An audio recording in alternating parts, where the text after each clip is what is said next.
بسم الله الرحمن الرحيم.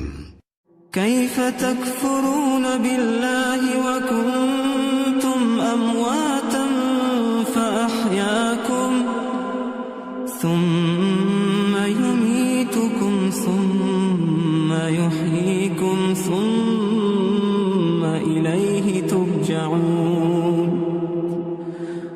هو الذي خلق لكم ما في الأرض جميعا ثم استوى إلى السماء فسواهن 7 سماوات وهو بكل شيء عليم.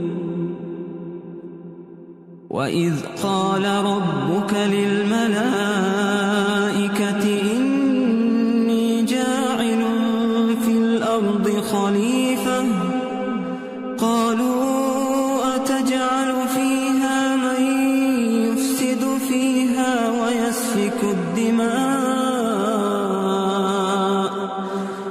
ويسفك الدماء ونحن نسبح بحمدك ونقدس لك قال